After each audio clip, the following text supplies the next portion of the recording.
The alley plunged into chaos when the gunfire erupted. It was not the clean pop of Hollywood shots. It was not the controlled burst of a training exercise. This was the pandemonium of real danger.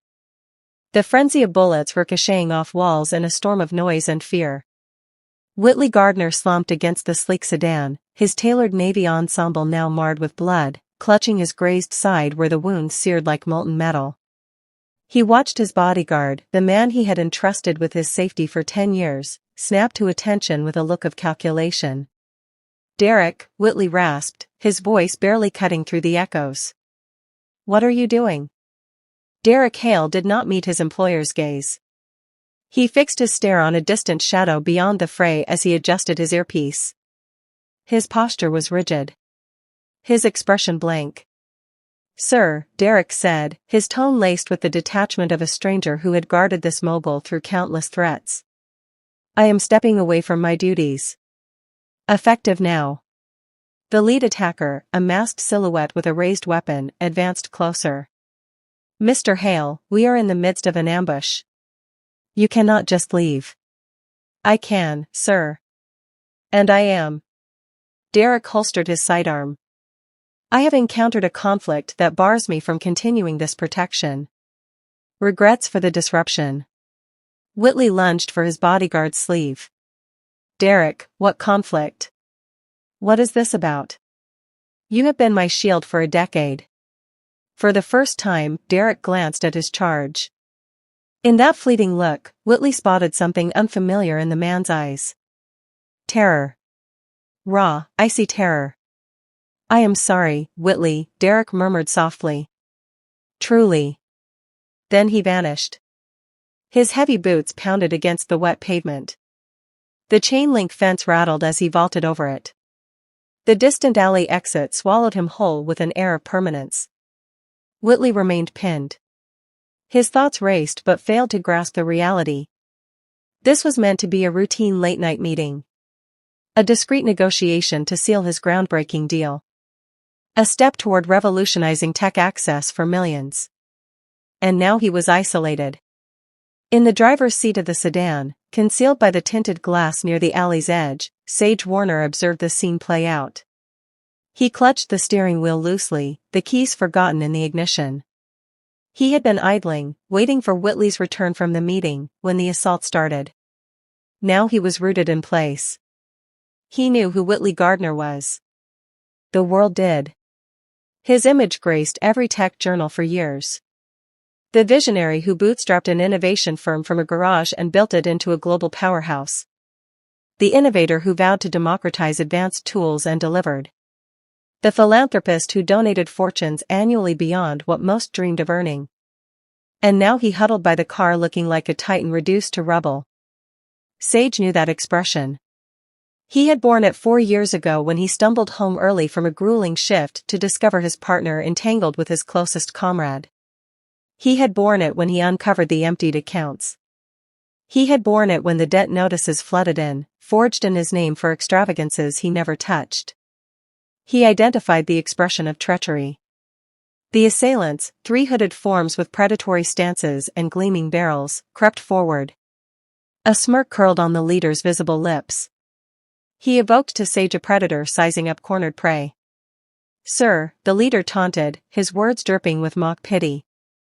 "This is quite the predicament. Maybe we pause so you can find new muscle." Whitley lifted his head toward the attackers. His lips parted, but silence reigned. Sage noted his fingers quiver faintly against the car door. "Sir," the leader pressed. Whitley's tone faltered. "I cannot fathom what just occurred." The alley behind him hummed with distant alarms. Onlookers from afar snapped photos on devices. This would dominate feeds in minutes. Mogul forsaken by guard and shootout. Whitley Gardner exposed. Another empire's tumble. Sage tightened his hold on the wheel. This was off. Profoundly off. Bodyguards did not abandon posts, especially not ones compensated handsomely, especially amid peril. Something had terrified Derek Hale enough to discard his loyalty and role. Someone had reached him. The insight struck Sage like a chill gust. This was no mere assault anymore. This was orchestrated entirely. Someone sought Whitley Gardner's end, ready to employ any means. The leader cocked his weapon. The alley cleared of stragglers. Gawkers fled to safety. The wounded mogul stayed put, palms pressed to the vehicle, gazing blankly. Sage ought to have ignited the engine.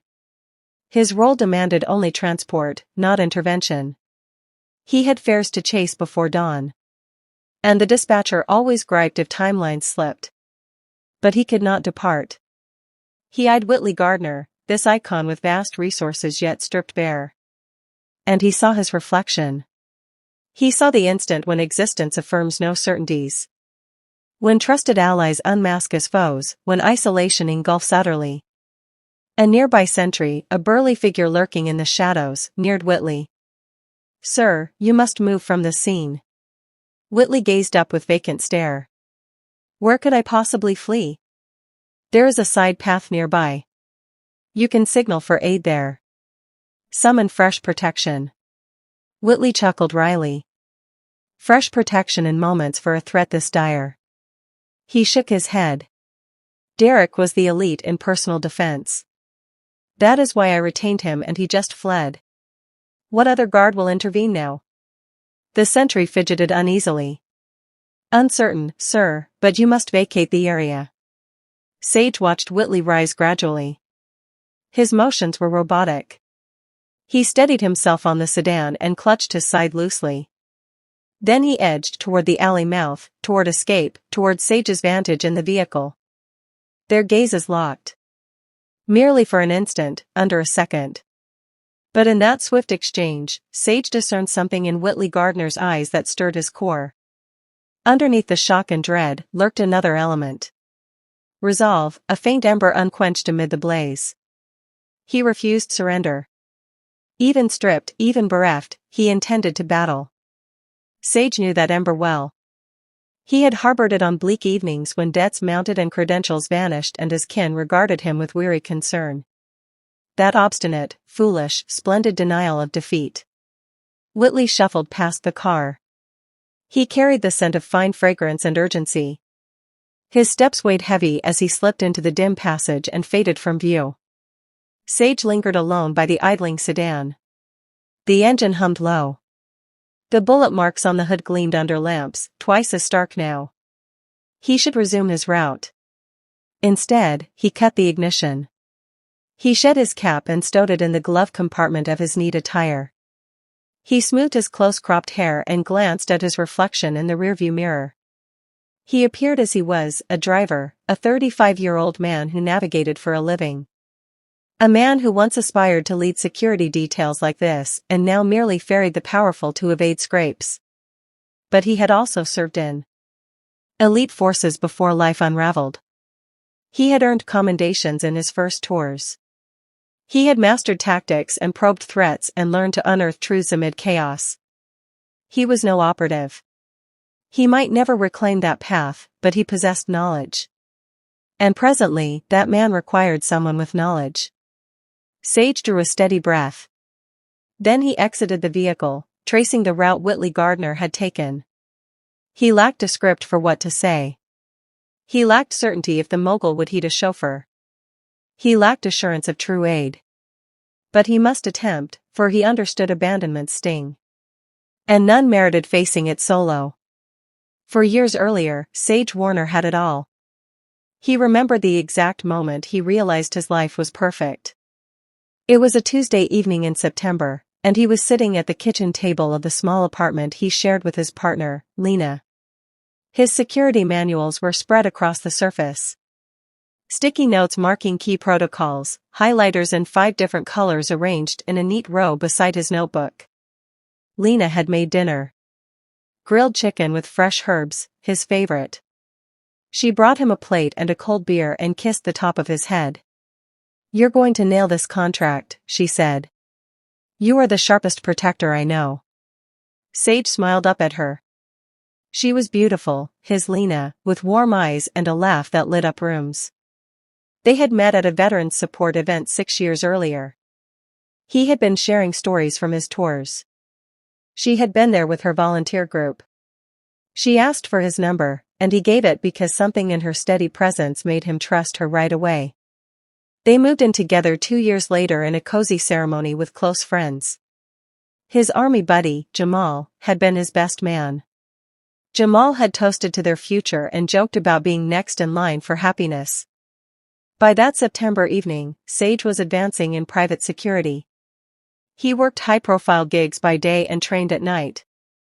It was grueling, but he was close to his goal. One more big assignment, and he would launch his own firm as Sage Warner Security. Lena had her ambitions too. She wanted to open a boutique, a place for unique designs. She talked about it endlessly, sketching plans, scouting suppliers. Sage backed her fully. When she asked him to co-sign a startup loan, he did it without pause. When she proposed a joint account to combine funds, he agreed at once. That was his first error. Trusting her utterly was his second. The night it all changed began like any Tuesday. Sage left his shift early because he felt ill. A headache had pulsed behind his eyes all day, and by 8 o'clock, he could hardly concentrate on the client's briefing. He texted Lena to say he was heading home, but his phone battery died before he saw her reply. He would plug it in once there. The apartment was dark upon arrival. Odd. Lena's car sat in the lot, so she should be inside. Perhaps she turned in early. He unlocked the door softly, avoiding waking her if asleep. He dropped his bag in the hall and padded toward the bedroom. The noises hit him before he turned the knob.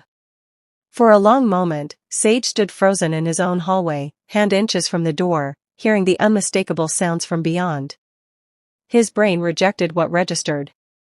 There must be a reason. A show, a clip, anything. But he knew. Deep in the gut where instinct resides, he knew. He pushed open the door. Lena was in their bed. The bed they chose together at that store uptown, debating lightly over firm or soft. The bed where she nursed him through a cold last season and where they discussed starting a family one day. She was not alone. The man above her looked up first. His eyes widened in shock, then narrowed with defiance. Jamal, his comrade from basic training. The man who stood by him at his commitment ceremony. The one who helped him prep for promotions and shared beers after tough ops. Sage, Jamal stammered, scrambling from the bed. Brother, hold on. This is not what it seems. Sage heard himself scoff. It was a harsh sound, unlike his usual easy chuckle. Not what it seems. You are bare in our bed with my partner. What else could it be? Lena did not cover up. She leaned against the headboard with a faint grin, eyeing Sage with odd contentment. Well, Lena said. Guess the cat's out. Cat. Sage's voice pitched high and odd. How long? How long has this gone on? Jamal grabbed his clothes. Sage, let's discuss this. Head to the living room and talk. How long? The quiet stretched like taut wire, poised to break. At last, Jamal answered. 2 years. 2 years. They had been together for 4. Sage felt the floor tilt. 2 years of deception. 2 years of Jamal claiming overtime when with Lena. 2 years of Lena embracing him at gatherings and inquiring about his work while feigning loyalty. All he held true was false. The following weeks blurred in agony. Sage crashed with his sister while Lena pleaded via texts and calls. He blocked them all. It was his sister, Tanya, who spotted the money mess first. Bro, I was sorting your mail, Tanya said one morning. These statements. You aware? Sage scanned the papers she held. 3 cards he never knew, all in his name, all maxed. $80,000 owed. He phoned the bank next. The joint savings, meant for their future at $40,000, empty. Lena withdrew it weeks prior. The loan he co-signed for $130,000. Payments defaulted. Creditors targeted him. By October's end, Sage owed nearly $250,000. Credit ruined. His solo emergency fund, seated by family, held just $900. He could not cover training fees. Could not keep the apartment. Barely afforded meals. The notice from his employer arrived in November. License revoked over planted fraud claims. Years of service erased. His security dream gone. Sage recalled slumping on Tanya's sofa with that letter, sensing his course shatter. He had played by rules. Worked tirelessly. Been loyal. Trusted loved ones, and they raised him. Tanya sat with him, holding as he broke. "You'll rise," she said. "Somehow. You are tougher than this, Sage. Our blood does not quit." Sage yearned to trust her, but collectors hounded. Banks mailed demands, and nights brought dreams of Lena and Jamal mocking him. He filed for separation. Lena did not fight. She had shacked with Jamal by then. It finalized in January, 4 months post-nightmare. Sage got zilch but debt. Lena had naught to offer. Funds vanished on unknowns. Her boutique flopped pre-launch. Nothing remained. He grabbed the first gig available. A transport company needed drivers.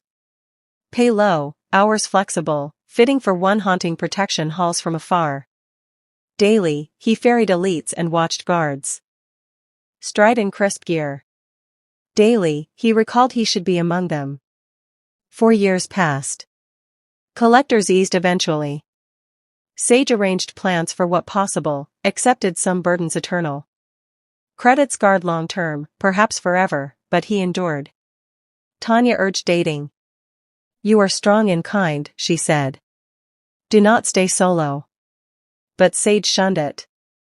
Trusting anew, exposing to such hurt, sickened him. Safer alone. He drove. He returned home. He reviewed tactics books late sometimes, recalling dreams feel. Then came the night he saw a mogul's guard flee. Sage stood in the passage outside the alley, pulse racing. Whitley Gardner lurked nearby, wounded and desperate. He had no place approaching him. He was nobody, a chauffeur with a wheel and fractured history. But he grasped Whitley's torment. The dread of all stripped. The unique sting of trusted betrayal. And he knew more. He knew defense, not as active elite perhaps, but enough. He had drilled thousands of hours. Studied evasion for years. Topped his unit pre-fall. Maybe insufficient.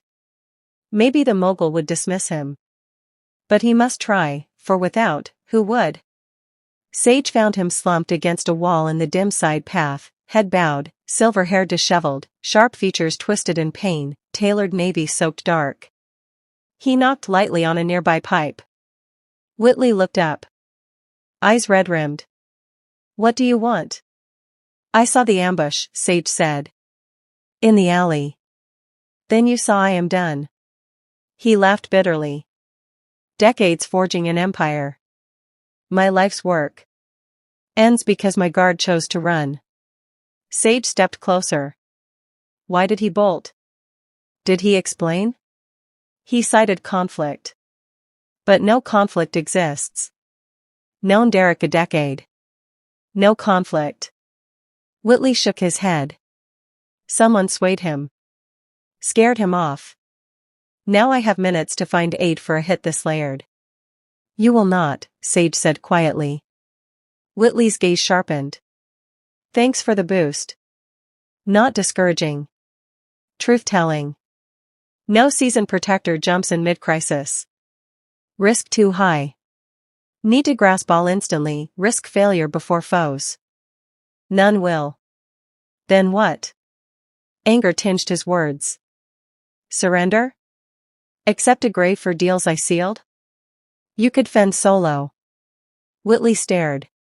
"I am no fighter." "I know." Sage swallowed. "But I was." "What?" "For years in forces, elite unit, then security till." He paused. "Till my partner wrecked me financially. Left me broke." Whitley's look softened. Anger ebbed, curiosity sparked. "You served." Completed tours. 6 months from my firm when all collapsed. Sage met his eyes. I know I am just a driver. No credentials now, but I know tactics, Mr. Gardner. I know evasion and threats and reading setups. And I watched that hit for moments before your guard fled. Attackers' moves weak. Relied on surprise and numbers. Proper counters beat it. Whitley silent long. Studied Sage's face, gauging reality. Why aid me? Stranger. Because I know isolation when worlds crash. And because I think you are targeted unjustly. How so? Met you today. Sage pondered. How did he know? Watched mere minutes. No proof. Uncertain fully, he admitted. But driven here 4 years. Seen countless elites, threats real and false, learned spotting difference. Targets with guilt carry weight, always scanning exits. You lack that. When your guard fled, shock genuine. No act. No scheme. Hurt, baffled, scared. He paused. Innocence fear. Guilty calculate. You fear, Mr. Gardner. That tells me. Whitley quiet again. Then rose slowly. Name? Sage Warner. Sage Warner. He echoed, committing. Think we survive this? Chance. Slim perhaps, but chance. Better than now. Whitley extended hand. Accept your aid, Mr. Warner. No alternatives, and you are first today facing me with truth. Sage shook. Grip firm, warm. Minutes count, he said. Move. They acted swift. No choice. Sage had Whitley duck low as they returned to sedan. He scanned damage quickly, eyes darting over panels with speed surprising even him. For years from action dulled not his scan for perils. Tell the hit, he said. From start. Whitley drew breath. Rivals claim I stole tech secrets. Say I routed funds through shells to hide. Did you? No. Tone firm. Unaware till agents raided office months back. Who tipped? Former rival, Elias Ford. Went to board with proof of my theft. Board probed, next arrested. Sage frowned. Former rival. Rift? Dispute on firm path. I aimed ethical, broad access. Elias sought defense packs. More cash, less morals. I balked. He raged. When? 18 months passed. Sold stake, left. Thought over. Sage noted mentally. Time for elaborate plot. Shells mentioned. Tied to you legit? What baffles? Registered with my data, ID, signs, but I never made them. Unknown. Someone stole your identity. What Derek probed. Had investigator tracing. Built case Elias framed to ruin me. Then Derek fled. Sage shook head. Shared findings? Some. Investigator linked shells to IP and islands. Derek traced to Elias. Succeed? Unknown. Meant to report today. Whitley's voice cracked. Then he just left. Sage eyed horizon. Sirens neared. Shift plan, he said. Sans Derek's probe, cannot prove Elias. No time rebuild. So poke what attackers lack. Meaning? Burden on them prove threat. Not us disprove. Show they failed solid case. Whitley nodded slow. Create doubt. Yes. Evidence so far? Track showing moves. Testimony from analyst tracing funds. Direct? Footage of you acting? Mail scheming? Witnesses to handles? No, circumstantial. Trails and records. Sage sparked hope. Trails fakeable. Derek raised in briefs? Mentioned open. Said proof forges, but never presented. No. Sage paced car. Plan, we evade, then hit their chain.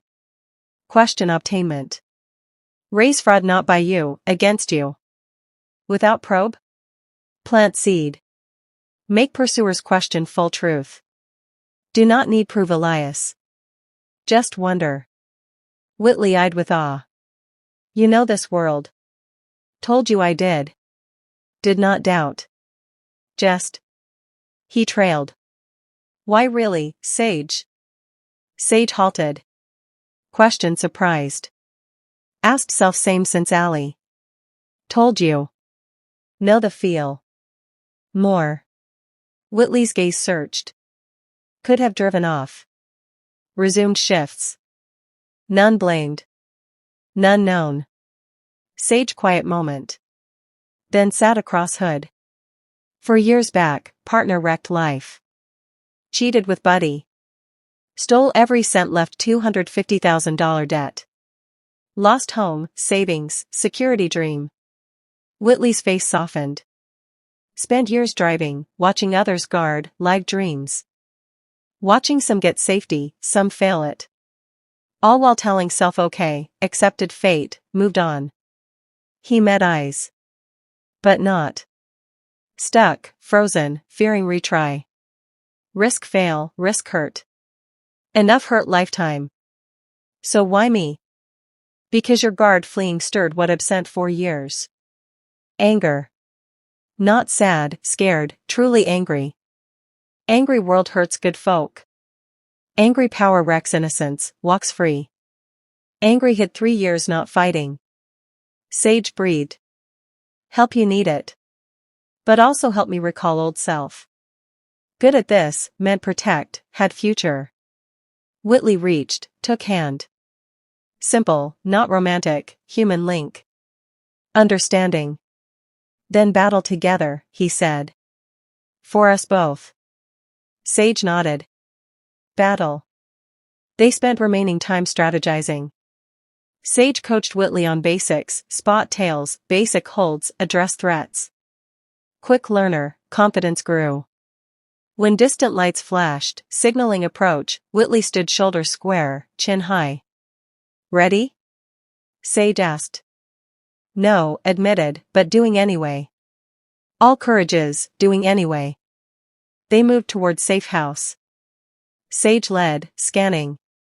Whitley followed, ready pass signals if needed, back him anyway. At path end, Whitley paused. Sage, yes, thank you. Whatever ahead, thank believing. Sage smiled. First real in years. Survival till proven, Mr. Gardner. Ensure we remember. He slipped into night. Sage tailed, merging into shadows. They arrived at the safe house, a dingy warehouse on the outskirts from Sage's old contacts. Sage insisted on checking Derek's history, hinting at deeper conspiracy. Whitley expressed gratitude, but suspicion grew as they hunkered down, the night stretching long with plans and whispers of what lay ahead. Inside the dingy warehouse, the air hung heavy with the scent of rust and old oil, a forgotten corner of the city where shadows clung to every beam like secrets unwilling to let go. Sage barricaded the main door with a stack of weathered crates, his movements efficient and practiced, while Whitley leaned against a dusty workbench, wincing as he pressed a makeshift bandage, a torn strip from his own shirt, against his grazed side. The mogul's silver hair caught the faint glow from a single hanging bulb, casting sharp lines across his pained features. Gratitude lingered in his eyes, but so did a growing wariness, as if the night's events had cracked open a door to doubts he had long kept sealed. We cannot stay here long, Sage said, his voice low and steady, pulling a burner phone from his jacket pocket. It was a cheap model, untraceable, the kind he kept stashed for emergencies born from his old life. First, we figure out Derek. That flight was no panic. It was planned. Whitley nodded, though his expression twisted with reluctance. Check if you must. But Derek has been with me through everything. Boardroom battles, overseas trips. A decade of loyalty does not vanish without reason. Sage did not argue.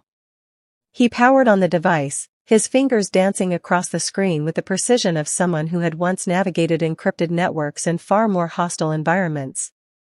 Drawing on skills honed in military intelligence units, he accessed public databases first, nothing too deep to trigger alerts, cross-referencing Derek's name with financial trails and known associates. It took minutes, but patterns emerged like ghosts in the data. Offshore transfers, subtle but consistent, funneled through shell entities linked to Elias Ford, Whitley's cutthroat competitor in the tech arena. Payments totaling six figures, timed suspiciously around Whitley's recent deals. He was bought, Sage said flatly, showing the screen to Whitley. The mogul's eyes widened, scanning the evidence.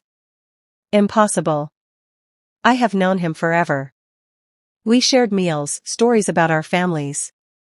This cannot be right. But the numbers did not lie, and Whitley's disbelief cracked under their weight, giving way to a cold realization that mirrored the chill seeping through the warehouse walls. Sage pocketed the phone, his broad shoulders tensing as he scanned the perimeter through a grimy window. The night outside was alive with distant city hum, but he knew pursuers would not be far behind. The betrayal stung Sage anew, pulling him back to his own fractures. In the immediate aftermath of that fateful Tuesday 4 years ago, the world had spun into a vortex of confrontation and loss. Sage had stood in the bedroom doorway, the air thick with the musk of deceit, his headache forgotten in the surge of rage and hurt. How could you? He had demanded, his voice booming like the drill sergeants he once emulated. Jamal scrambled into his pants, mumbling excuses about it being a mistake, a one-time slip, but Lena's smirk told the truth. It was calculated, ongoing. The argument escalated, words flying like shrapnel, accusations of theft, denials that rang hollow. Sage demanded they leave, but not before he rifled through drawers and devices, uncovering the first clues of financial sabotage. By dawn, the full extent unraveled. Logging into accounts on his laptop, he found the joint savings gutted, transfers to unknown recipients, timestamps aligning with nights Lena claimed girls' outings or Jamal's poker games. Credit alerts pinged relentlessly, cards opened in his name, charged for jewelry, trips, gadgets he never saw. $250,000 in total, a black hole swallowing his future. Worse, falsified reports surfaced at his job, claims of mishandled client data, planted by Jamal using Sage's login credentials from shared army days. His security license, hard-earned through certifications and clearances, was revoked within weeks. Investigations cleared him eventually, but the damage stuck. No firm would touch a risk like him. He moved in with his sister Tanya, her modest home a lifeline amid the storm. We will fight this, she had said, helping him sort mail that brought more bad news, eviction notices, collection calls. Sage took whatever work came, warehouse shifts, delivery runs, scraping by on minimum wage while legal fees mounted against Lena and Jamal. But they had covered tracks well, assets hidden, alibis solid. Courts offered little recourse, and Sage, once a protector of others, could not even safeguard his own life. Slowly, he rebuilt minimally, landing the driving gig through a veteran network. Ferrying elites like Whitley became his routine, invisible, reliable, a shadow behind the wheel. It paid bills, chipped at debt, but left him hollow, a man who once commanded respect now navigating traffic for those who never glanced back. Back in the present, the warehouse shuddered as a distant vehicle roared by, snapping Sage to alertness. We have company, he muttered, peering out. Headlights sliced the night, two dark SUVs circling the industrial zone, pursuers, no doubt tipped by Derek's earpiece or a tracker. Whitley paled, but Sage was already moving. Into the sedan. We evade. They slipped out a side exit, Sage gunning the engine as tires gripped gravel. The chase ignited in a tense drive through twisting backroads, the city blurring into a maze of warehouses and lots.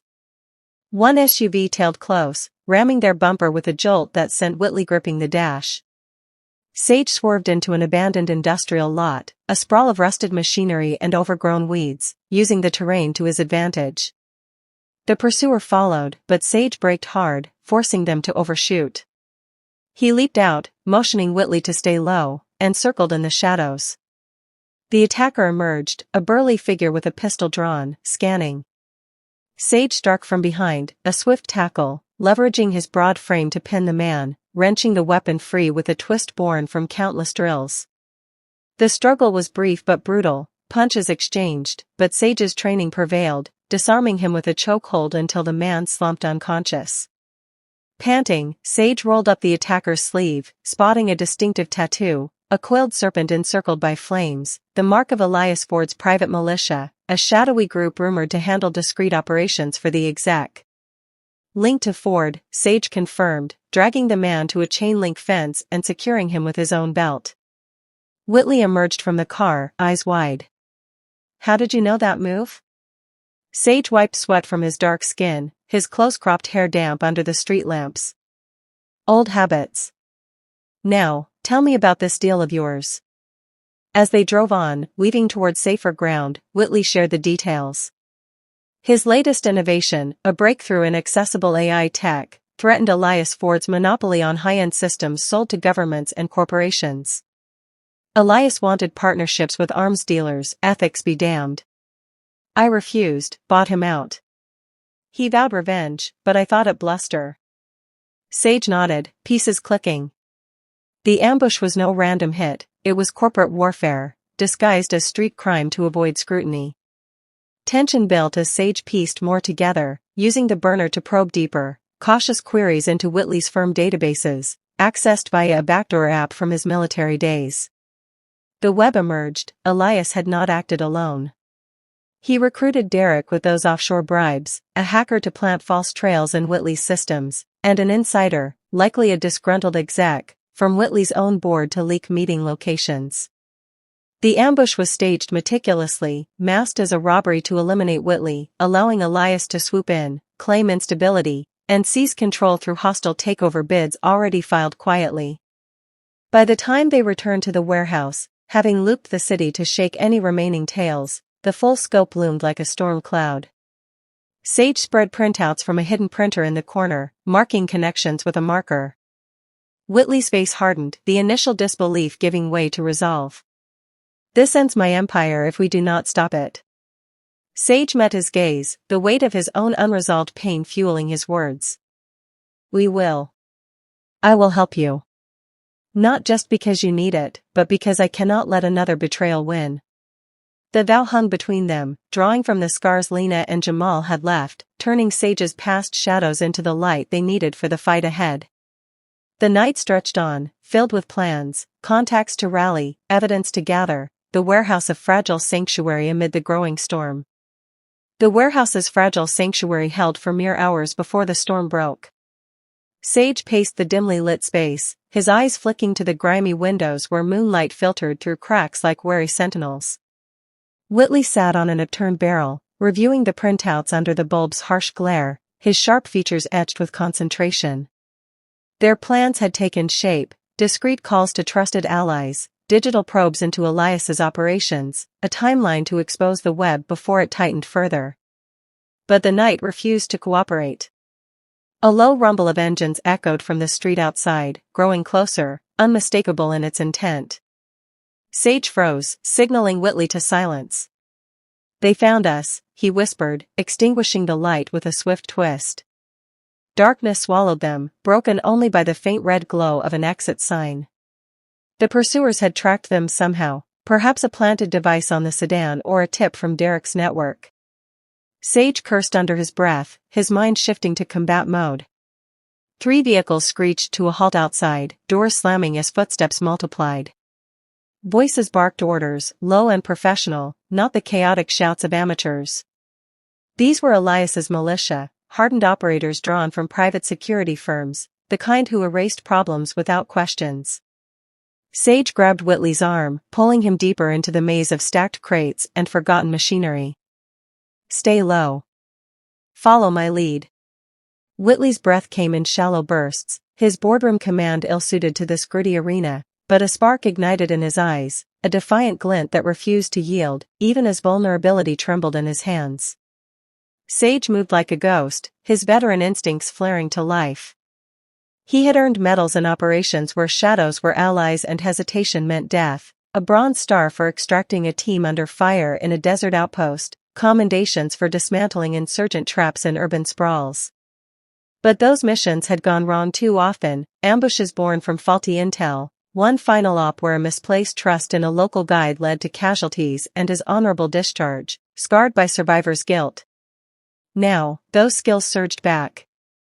He rigged hasty traps, a precarious stack of crates balanced to topple with a yanked wire, oil slicks from leaking drums spread across entry points, shadows manipulated with angled pallets to create false hiding spots.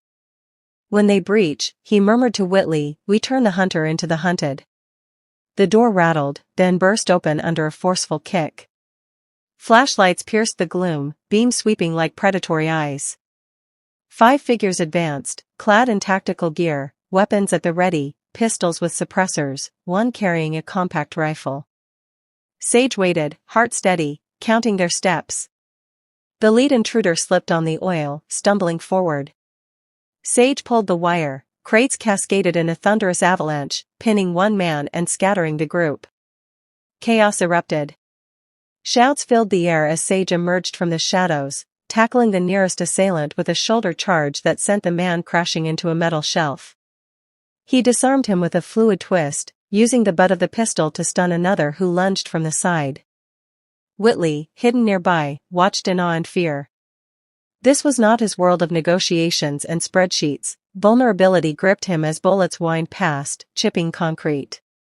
But defiance stirred. He grabbed a loose pipe from the floor, swinging it to fend off an attacker who spotted him, the clang of metal on metal echoing his refusal to cower. "Get back," he growled, his voice carrying the authority of a man who had built empires from nothing. Sage glanced over, nodding approval amid the fray. His instincts shone, flipping a crate to block a line of fire, using the warehouse's labyrinthine layout to ambush from blind spots, firing suppressed warning shots that scattered the remaining intruders into retreat. One fled clutching a wounded arm, another dragged his pinned comrade out the door. The militia withdrew, engines revving as they peeled away, leaving the warehouse in disarray but the duo intact.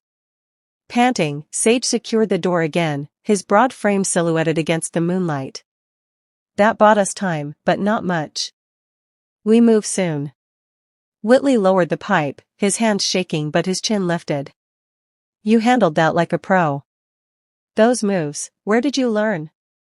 Sage wiped blood from a split knuckle, his eyes distant. "Medals from missions that went right, discharge from ones that did not. Lost good people because of bad calls. Teaches you to trust your gut."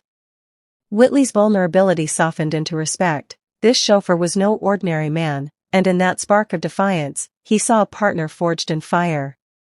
With the immediate threat repelled, the investigation deepened. Sage pulled out the burner phone again, its screen casting a blue hue on their faces.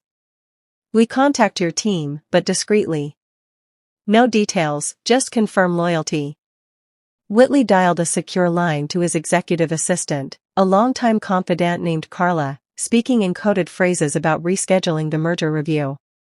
Her response came quick, but Sage listened intently, suspecting leaks. "Something off in her tone," he said after the call ended. Hesitation. "We probe further." Using traced emails from the earlier data pull, anonymous tips that had sparked the initial corporate whispers against Whitley, Sage cross-referenced metadata.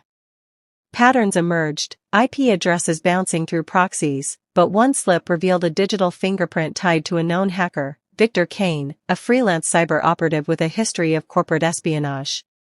Kane had breached Whitley's servers months ago, planting false logs of stolen tech secrets and fund diversions, confirming the sabotage as Elias's handiwork to discredit and eliminate his rival. The revelation hit Whitley like a fresh wound. "Kane.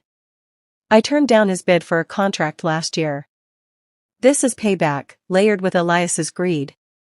Sage nodded, the web clarifying. The hacker fed the insider, who tipped Derek, culminating in the staged ambush. Corporate sabotage at its ugliest, designed to look like street violence while Elias positioned for a takeover. The weight of it pulled Sage into a brief flashback, the warehouse fading as memories resurfaced. In the months following his betrayal, he had tried everything to confront Lena and Jamal legally. Hiring a budget lawyer with his dwindling funds, filing suits for fraud and embezzlement, gathering bank statements as evidence.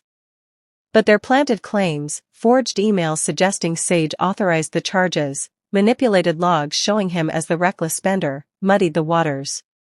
Courts dismissed cases for lack of proof, judges cited shared responsibility in joint accounts. Collectors hounded him relentlessly, his credit score plummeting to abyss levels. Jamal vanished first, skipping town with whatever scraps remained, while Lena played victim in small claims hearings, her tears swaying sympathies. Defeated, Sage dropped the fights, accepting the driving job through a temp agency. Self-reliance from now on, he had vowed to Tanya one night, staring at his revoked license. No more trusting blind. I stand alone. It shaped him, turning pain into armor, much like the warehouse now shielded them from the night. Shaking off the memory, Sage focused on the present. We cannot stay. They will return with more. Whitley agreed, gathering the printouts. They slipped out under cover of darkness, Sage leading them to another hideout, a rundown motel on the city's fringe, secured through an old army contact who asked no questions. Their room was sparse, with peeling wallpaper and a flickering neon sign outside, but it offered breathing room. As they settled, Sage outlined the next step. We infiltrate Elias's network. Get hard proof, servers, files, whatever ties him directly. It is risky, but it ends this. Whitley's eyes met his, the spark of defiance burning brighter. Lead the way. I am in. The plan took root, the hunter now truly becoming the hunted, as the city slept unaware of the shadows closing in. The motel room's neon sign buzzed intermittently outside the window, casting erratic red flickers across the threadbare carpet like warnings from a restless city. Sage and Whitley had claimed the space as their temporary fortress, the air thick with the musty odor of stale smoke and cheap cleaner. The plan had taken root amid hurried whispers: infiltrate Elias's network, unearth irrefutable proof to dismantle the conspiracy from within. But execution demanded more than words, gear, intel, and nerves of steel. As midnight crept in, Sage checked his watch, his tall frame casting a long shadow against the wall. Time to move, he said, his voice a calm anchor in the tension. Whitley nodded, his silver hair tousled from the earlier skirmish, sharp features set in quiet determination. They slipped out under the cover of night, blending into the urban sprawl where streetlights fought vainly against the encroaching dark. Under the veil of darkness, they navigated to a nondescript storage unit on the city's industrial fringe, a meeting point Sage had arranged via encrypted text to an old military contact named Reyes. The man was a relic from Sage's unit days, stocky, scarred, with a no-nonsense demeanor forged in the same fires that had tested them both. Reyes waited in the shadows, a duffel bag at his feet. Warner, he grunted in greeting, eyeing Whitley with suspicion before handing over the gear: night vision scopes, a compact hacking rig, burner comms, and a pair of concealed holsters with non-lethal tasers. Heard you were out of the game. This civvy worth the risk? Sage clasped his forearm in a firm grip. He is now. Thanks, brother. Reyes vanished as quickly as he appeared, leaving them equipped for the shadows ahead. Back in the motel, Sage set up the hacking rig on a rickety table, its screen glowing faintly as he delved deeper into the digital underbelly. His fingers flew across the keys, bypassing firewalls with tools from his intelligence past, proxies, spoofed IPs, subtle breaches that left no trace. Building on the earlier traces, he targeted Whitley's firm servers, cross-referencing access logs with the hacker Victor Kane's known signatures. Patterns emerged: unauthorized downloads of deal blueprints, timed leaks that pinpointed Whitley's meeting locations. The insider's role crystallized: a mid-level exec named Harlan Voss, Whitley's own operations manager, had been feeding info to Elias for months. Voss had admin privileges, slipping data packets disguised as routine updates. He leaked your deal specifics, Sage said, pointing to the timestamps. Set up the ambush site. Elias knew exactly where to hit. Whitley leaned over the screen, his face paling under the glow. Harlan. I promoted him myself 2 years ago. Saw potential in him, like I did in others starting out. The admission hung heavy, and as the night wore on, emotional layers peeled back. Whitley paced the room, his vulnerability surfacing in quiet confessions. I built this empire from nothing, you know. Started in a cramped apartment, coding late nights after dead-end jobs. No investors, no handouts, just grit and ideas that could change lives. Affordable tech for the underserved, not locked behind paywalls for the elite. Elias wanted to twist it into weapons contracts, profit over people. I could not let that happen. His words carried the weight of lost ideals, echoing Sage's own shattered dreams of a security firm that protected the vulnerable, not just the wealthy. Sage paused his typing, the rig's hum filling the silence. He shared more of his betrayal, the words coming easier now, forging a bridge of trust between them. I had a similar fire once. Planned my own outfit after the service, Warner Protective Services, focused on community guards, not just VIPs. Lena encouraged it, or so I thought. Jamal too, brainstorming over beers. But it was all smoke. They gutted me from the inside, left me scraping by as a wheelman for folks like you. Taught me the hard way, empires fall when trust does. Whitley stopped pacing, meeting Sage's gaze with understanding. Then we rebuild together. Your dream is not dead, it is just waiting. The exchange deepened their alliance, turning strangers into comrades bound by parallel scars. But the fragile peace shattered with a notification ping on the burner. Sage had sent anonymous tips earlier to the local precinct about the ambush, masked through relays. Now, responses trickled in, or rather, the lack of them.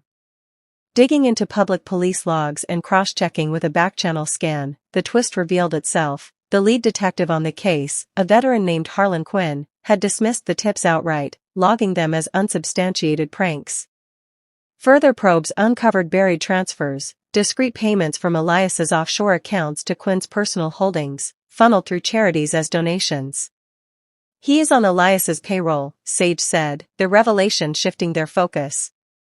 This was no longer just corporate rivalry, it delved into outright corruption, a tainted badge shielding the guilty. Whitley's defiance hardened. If the law is bought, we go around it. Expose them all. The shift ignited urgency, but danger followed swiftly. As dawn approached, Sage spotted a lone figure loitering across the street through the motel's thin curtains, a militia member, recognizable by the subtle bulge of tactical gear under civilian clothes, scanning the building with calculated patience.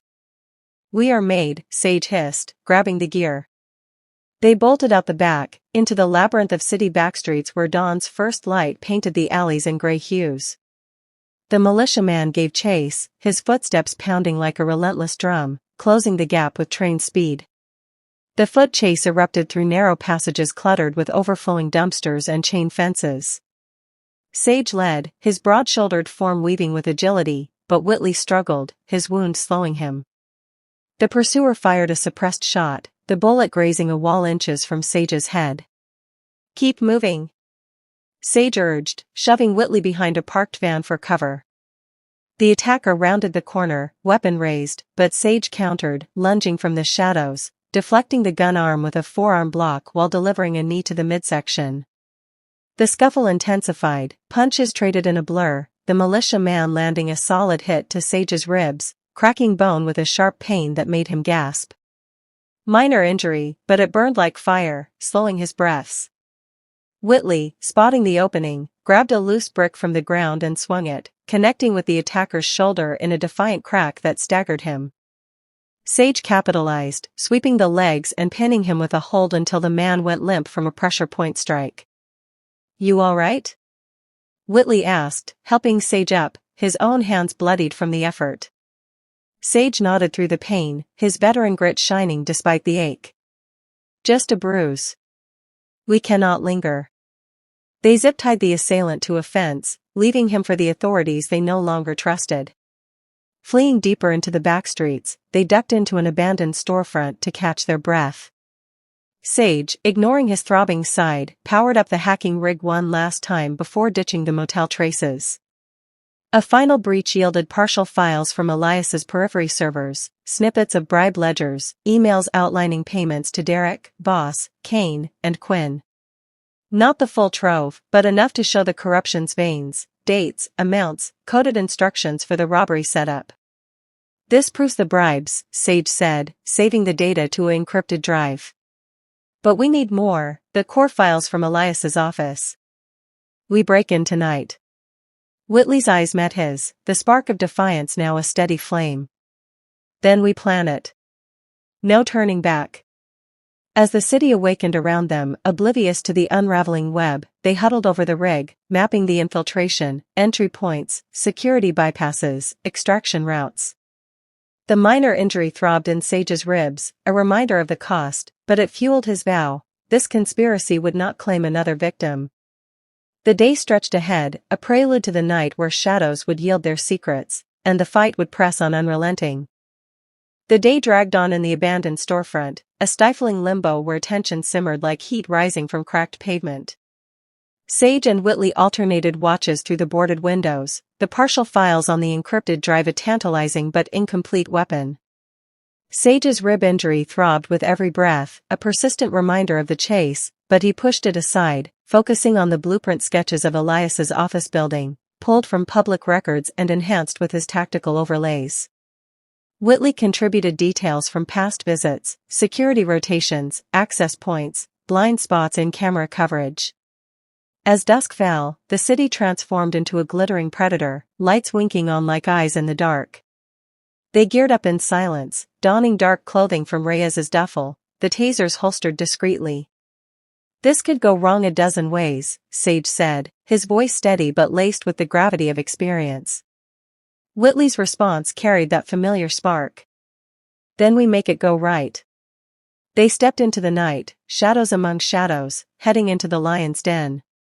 Elias Ford's office towered in the business district, a sleek glass monolith that screamed untouchable power. Under night's cover, they approached from a service alley, Sage leading with night vision scope scanning for patrols. The building's perimeter hummed with electronic vigilance, cameras sweeping arcs, motion sensors blinking red. But Sage had anticipated it. Using the hacking rig remotely, he looped the feeds with pre-recorded footage, a trick from his intelligence days that bought them a narrow window. They scaled a side fence, slipping through a maintenance door pried open with a multi-tool. Inside, the corridors lay silent, polished floors reflecting emergency lights like accusatory mirrors. Elevators were a risk. They took the stairs, ascending floor by floor, hearts pounding in rhythm with their footsteps. The executive suite on the top level was Elias's domain, secured by a biometric lock. Sage bypassed it with a spoofed card cloned from Voss's access patterns, the door clicking open with a soft hiss. The office sprawled before them, expansive desks, holographic displays dormant, walls lined with awards from cutthroat deals. They moved like wraiths, Sage heading to the central server hub while Whitley rifled through physical cabinets for hard copies. But the climax built swiftly, a faint creak from an adjoining room betrayed presence. Sage signaled halt, taser drawn. They advanced, pushing open the door to a private lounge. There, shrouded in dim lamplight, sat Derek Hale, nursing a drink, his hulking frame slumped in a leather chair as if waiting. "Derek," Whitley breathed, stepping forward, his voice a mix of shock and fury. The former bodyguard looked up, his face a mask of resignation tinged with defiance. No terror now, just the cold calculation of a man cornered. "You," Whitley roared, the betrayal erupting like a dam burst. "You left me to die in that alley. After a decade, you abandoned me like garbage?" Derek set down his glass, standing slowly, his expression hardening. "It was not personal, sir. Elias paid better. A lot better. Loyalty has a price, and yours ran out." The admission hung in the air, raw and unapologetic, confirming the offshore ties Sage had uncovered. Whitley's fists clenched, his commanding presence from boardrooms channeling into a surge of outrage, but before he could advance, Derek lunged, drawing a concealed knife in a flash of steel. The scuffle ignited in an instant. Derek swung the blade in a wide arc, aiming for Whitley's midsection, but Sage intercepted, blocking with his forearm, a jolt of pain radiating from his injured ribs. He countered with a palm strike to Derek's wrist, dislodging the knife, which clattered across the floor. Derek was no slouch, years of protection work made him a formidable opponent, and he barreled forward, tackling Sage against a wall with bone-jarring force. Whitley dove for the knife, but Derek kicked it away, turning to grapple with Sage in a whirlwind of punches and holds. Sage's veteran training prevailed. He twisted free, using Derek's momentum to flip him over a low table, crashing through glass and scattering debris. Pinning the man with a knee to the back, Sage secured his wrists with zip ties from the gear bag, his breaths ragged from the exertion. As Derek grunted in defeat, Sage searched him, finding a keycard and a flash drive tucked in his pocket. "What is this?" Sage demanded, booting up a nearby terminal. The drive unlocked a trove of incriminating files, detailed hit orders outlining the alley ambush, payment schedules to the militia and Quinn, forged documents staging the robbery as a random crime to mask the corporate motive.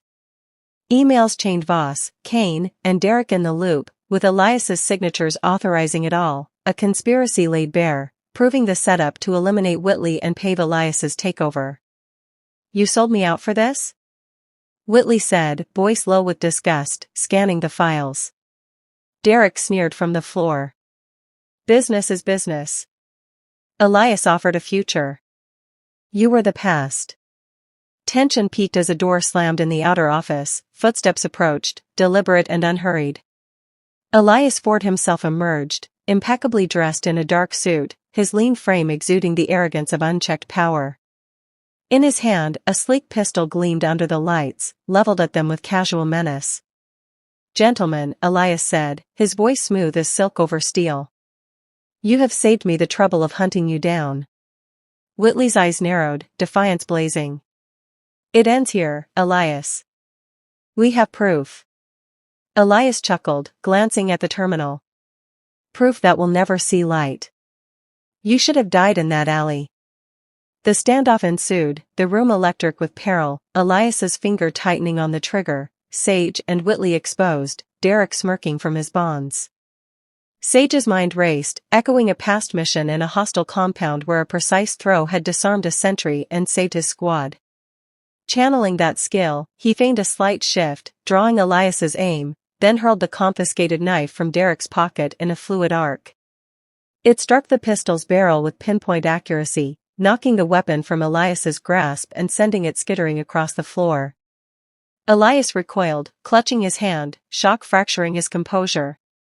Sage charged, tackling him to the ground in a brief grapple, securing him with another set of ties. Whitley grabbed the pistol, covering the scene with steady hands, his vulnerability from earlier transformed into unyielding strength. Escape unfolded amid chaos. The scuffle had triggered silent alarms, distant sirens wailing in response. Sage made the anonymous call from a fresh burner, routing it through proxies to uncorrupted federal agents he had flagged earlier via back channels. Conspiracy evidence at Ford Tower. Ambush ties, bribes, the works. Move fast. They gathered the files, duplicating them on drives, and slipped out a fire escape as responders converged. Gunfire echoes from militia reinforcements clashed with arriving police, the building erupting in shouts and flashes. In the confusion, Sage and Whitley melted into the night, hearts pounding as they navigated rooftops and alleys to a safe distance. They handed over copies of the evidence to a trusted contact, a journalist with integrity, ensuring it reached investigators beyond Quinn's reach. But resolution teased on the horizon, full clearance pending as probes launched into Elias's empire. Whitley's name hovered in limbo, the conspiracies unraveling a slow burn rather than instant vindication. Huddled in a new hideout, a forgotten garage on the outskirts, they monitored news feeds on a laptop, the weight of the night settling like dust after a storm. "We exposed them," Whitley said, his voice laced with exhaustion and triumph. Sage nodded, his rib injury a dull ache now, the files their hard-won trophy. Yet the fight lingered, investigations unfolding, promising justice but demanding patience in the shadows. The investigations unfolded with relentless momentum in the days following the raid, a cascade of revelations that pierced the veil of Elias's carefully constructed facade. Sage and Whitley monitored from a low-profile safe house on the city's edge, a modest apartment leased under an alias, where news alerts pinged incessantly on secured devices.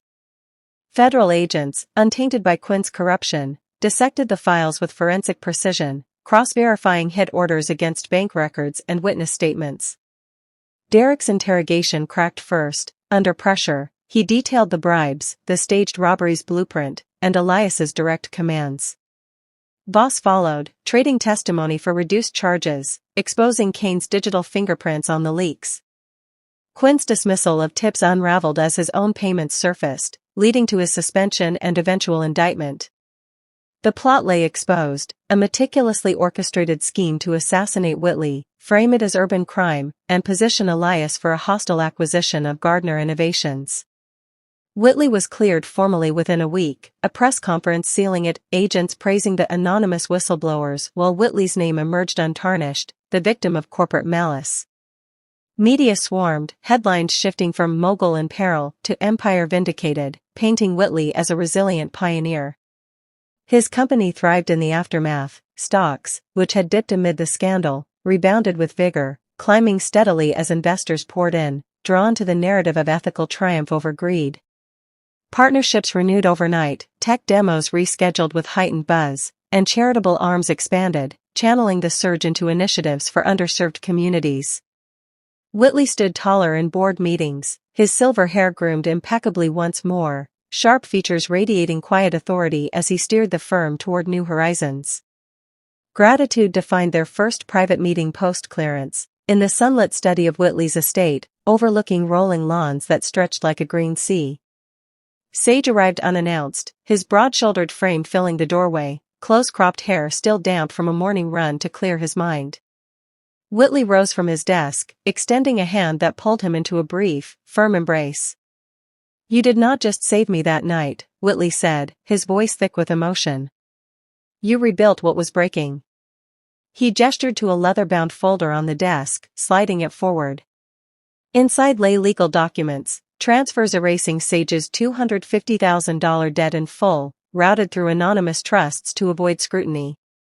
Every cent from Lena and Jamal's betrayal, gone. "Consider it my first act of thanks."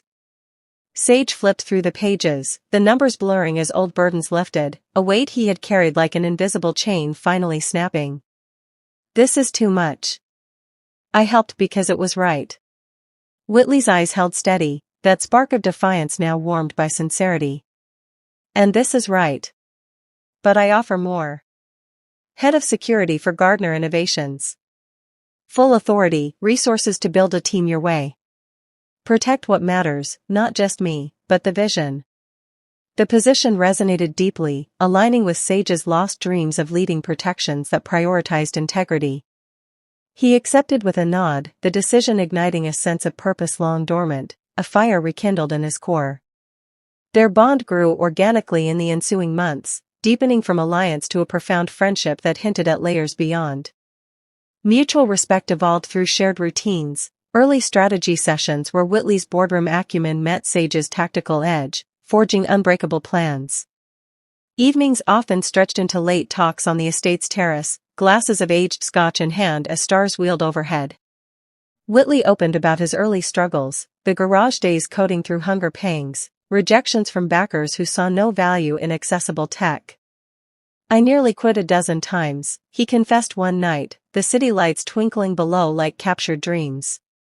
"But each betrayal, each setback, pushed me harder." Sage listened, his own walls crumbling, sharing fragments of service life, the camaraderie of units, the gut-wrench of losses. Hints of deeper connection surfaced subtly, a lingering touch during a handshake, eyes meeting with unspoken understanding, a quiet comfort in silences that spoke volumes. It was not rushed, but organic, two souls scarred by treachery finding solace in each other. Sage threw himself into training Whitley's team, transforming the security detail from competent to elite. In the estate's expansive grounds, he ran drills at dawn, evasion courses through wooded paths, simulated breaches in mock offices, hand-to-hand spars under floodlights. His veteran instincts shone, medals from past valor, bronze stars pinned in a drawer, lending authority as he corrected forms, emphasized anticipation over reaction. "Trust your team, but verify threats," he instructed, his voice carrying the weight of missions where such lessons saved lives. Whitley joined often, not as overseer but participant, his typical command adapting to vulnerability in learning holds or spotting tails. "You are turning us into an army," he joked after a grueling session, wiping sweat from his brow. Sage smiled faintly. "Better an army than victims." The team respected him, Whitley's endorsement sealing it, and in those moments, Sage felt the deeper connection solidify, a partnership where respect blurred into something warmer, unspoken but palpable.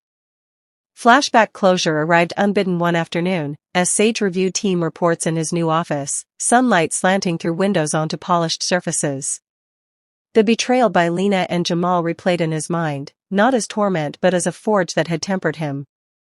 He reflected on the raw agony, the courtroom dismissals, the temp jobs stacking boxes or flipping signs, the nights staring at ceilings questioning worth. It had stripped him bare, but in the ruins, strength emerged, self-reliance honed like a blade, empathy sharpened for the abandoned, vigilance that spotted Derek's deceit before it fully struck. It paralleled Whitley's corporate wins, the mogul's rise from rejections, each rival's scheme a catalyst for innovation, turning poison into progress. "It made me stronger," Sage murmured to the empty room, the reflection closing the loop on his pain. No longer a victim, he was rebuilt, the scars badges that propelled him forward, much like Whitley's empire blooming from adversity. Sage started his new role with immersive focus, the headquarters a hive of activity where he implemented overhauls, AI-integrated surveillance, vetted hires from veteran networks, protocols blending his military precision with Whitley's visionary ethics.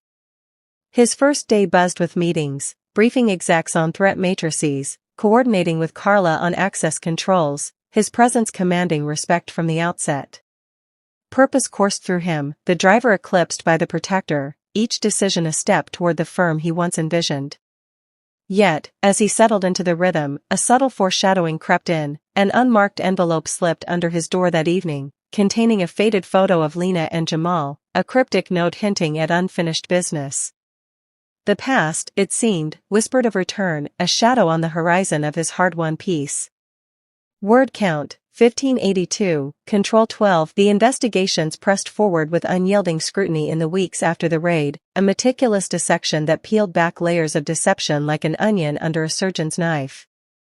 Sage and Whitley monitored from discrete vantage points, shifting between secure locations arranged through Whitley's network, where encrypted updates arrived in sporadic bursts. Federal teams, bolstered by the leaked files, raided Elias's ancillary holdings, uncovering server farms and hidden vaults brimming with corroborative data. Quinn's corruption unraveled publicly, his badge stripped amid scandals that dominated feeds. Kane turned state's evidence, his hacks traced to Elias's directives. The plot's full anatomy emerged, not mere rivalry, but a calculated bid for domination, with Whitley's death as the keystone. Clearance came for Whitley in a formal declaration, agents citing overwhelming evidence of framing, his name scrubbed from suspect lists as the true architects faced cuffs. Media pivoted, portraying him as the resilient titan, interviews flooding in to chronicle his stand against greed. Whitley's company, Gardner Innovations, flourished in the vacuum. Stocks, once volatile amid the scandal's haze, stabilized and ascended, buoyed by investor confidence in his cleared vision. Partnerships that had wavered recommitted with fervor, channeling funds into expanded projects, AI tools for education in underfunded regions, sustainable tech prototypes that promised global impact. The empire not only survived but expanded, boardrooms alive with renewed energy as Whitley steered with that signature sharp-featured poise, his silver hair a banner of endurance. Gratitude manifested in tangible waves during a private summit at the estate, where sunlight streamed through tall panes onto a spread of documents and coffee.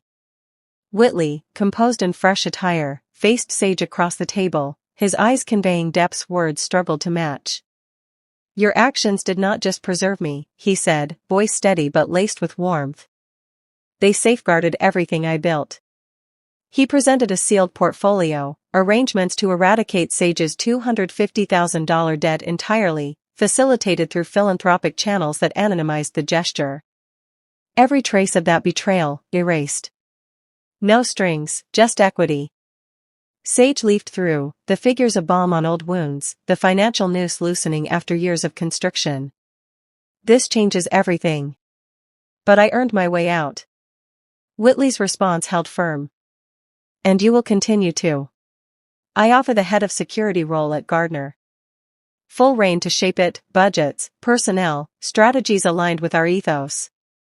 The position ignited something in Sage, a revival of his stalled ambitions, blending protection with purpose.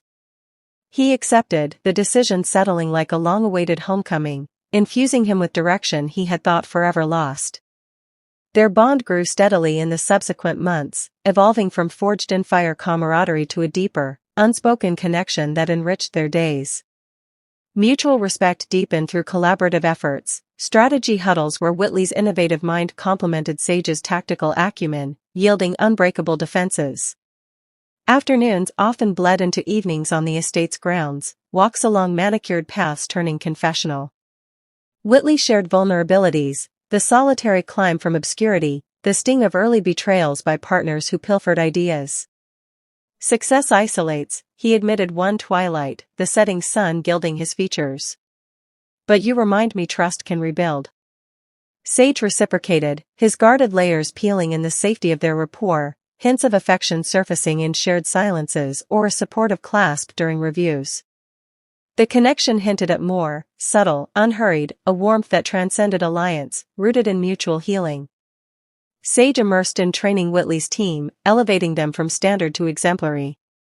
In the company's secure facility, he orchestrated rigorous sessions, breach simulations in mocked-up offices, endurance runs through obstacle courses, analytical drills dissecting threat vectors. His veteran instincts radiated, drawing on metals from ops where precision meant survival, instilling discipline with patient authority.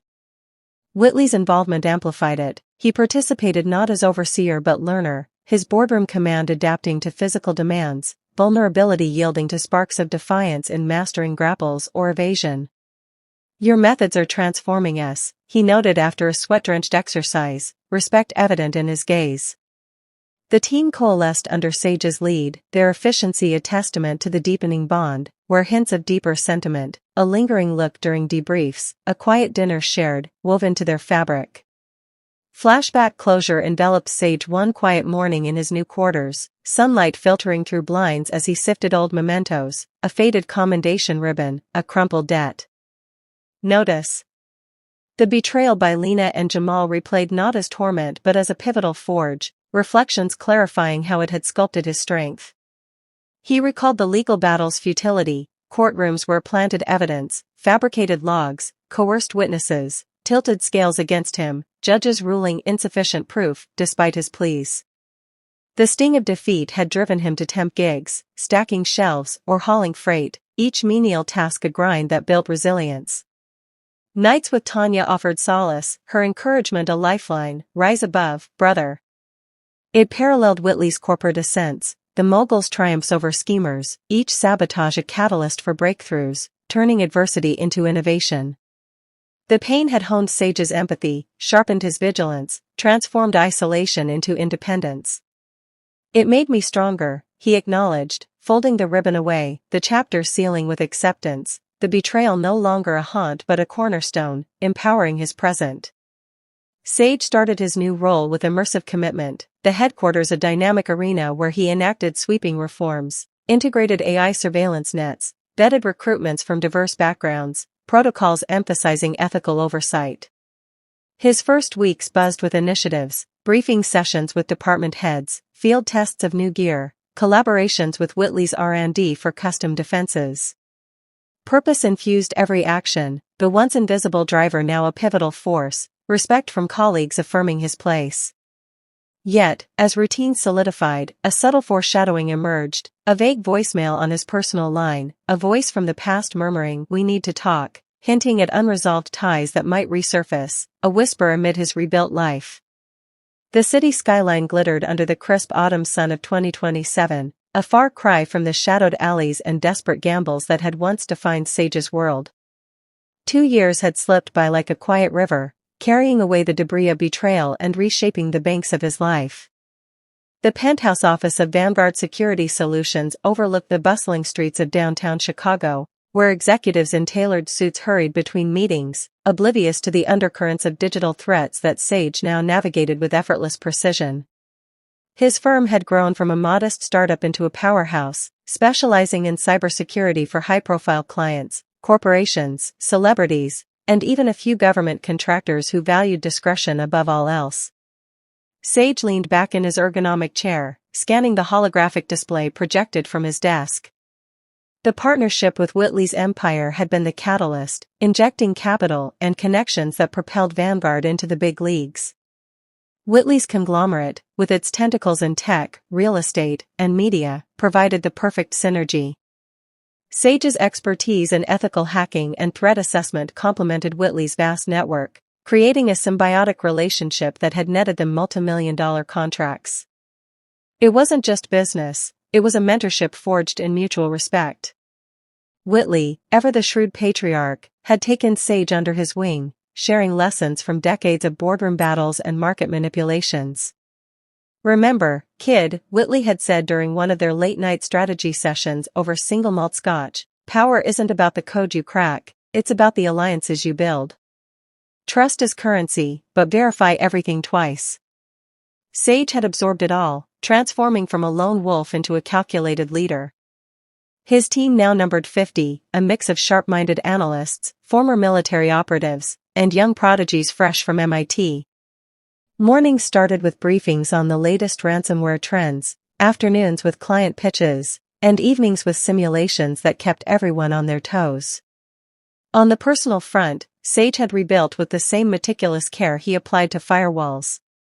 Dating was a cautious endeavor, nothing like the whirlwind romance that had once ensnared him. He'd gone on a few outings, dinners at upscale bistros with women who matched his intellect, like the journalist who'd grilled him on privacy laws over tiramisu, or the artist whose abstract paintings reminded him of chaotic code patterns. But none stuck. Work was his anchor, the one constant that didn't demand vulnerability. He hit the gym at dawn, ran marathons on weekends, and even dabbled in meditation apps to keep the old demons at bay. The scar from Lena's deception had faded, but it left a faint outline, a reminder to guard his heart as fiercely as he guarded data. Whitley's influence extended beyond business tactics. The older man hosted Sage at family gatherings in his sprawling estate on the outskirts of the city, where conversations flowed from stock options to life philosophies. "You've got the fire, Sage," Whitley would say, clapping him on the shoulder. "But don't let it consume you. Balance is the real hack." Sage took it to heart, channeling his energy into expansions, a new branch in New York, partnerships with European firms, and even pro bono work for nonprofits fighting cyberbullying. Success tasted sweet, untainted by the bitterness of the past, or so he thought. It was a Tuesday afternoon when the past came knocking, quite literally. Sage was in a virtual meeting with a client from Tokyo, discussing quantum-resistant encryption, when his assistant buzzed through the intercom. "Mr. Harlan, you have unscheduled visitors. They insist it's urgent, personal matter."